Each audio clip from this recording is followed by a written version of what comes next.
সামান্য ঘটনা। কলমে বিপুল দে। মানুষের জীবনে কখনো কখনো সামান্য ঘটনাও অনেক বেশি প্রভাব ফেলতে পারে। হয়তো তা অন্যের কাছে মনে হতে পারে সামান্য ঘটনা, কিন্তু তার ফল যে কতটা প্রভাবদায়ী হতে পারে তা কল্পনাও করা যায় না। আমার জীবনে একটি সামান্য ঘটনা যে কতটা প্রভাব ফেলেছে তা আজ আপনাদের বলবো।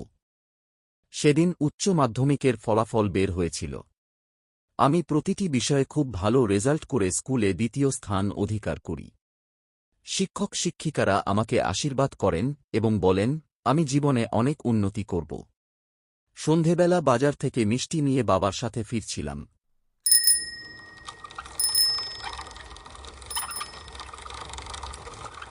আমার বাবা রিকশা চালক। আমি বাবার রিকশাতে বসেছিলাম আর বাবা রিকশা চালিয়ে আসছিলেন। সামনে থেকে একটা মোটরসাইকেল প্রচণ্ড গতিতে আচমকা সামনে এসে পড়ায় সামলাতে না পেরে আমাদের রিকশার সাথে ধাক্কা লেগে যায়। মোটরসাইকেল চালকের হাত পায়ে চোট লাগে এবং আমার বাবা ডান হাঁটুতে চোট পান। খুব সামান্য ঘটনা। দুজনেই হাত পা ঝেড়ে যে যার মতো বাড়ি চলে যায়। মাস দুয়েক পর থেকে বাবা অত্যাধিক হাঁটু যন্ত্রণায় ভুগতে শুরু করে।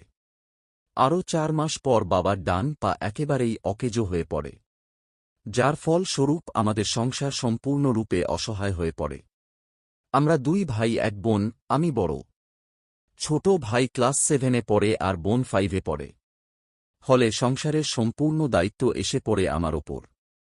পড়াশোনা ছেড়ে শেষে আমাকে কাজের খোঁজ করতে হয়।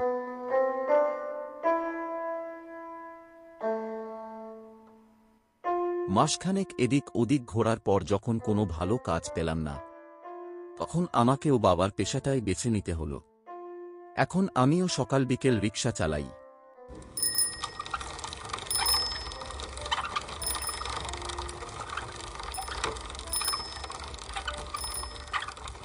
যে অসামান্য স্বপ্নগুলো আমি দেখেছিলাম তা ওই সামান্য ঘটনা আমার জীবন থেকে কেড়ে নিল।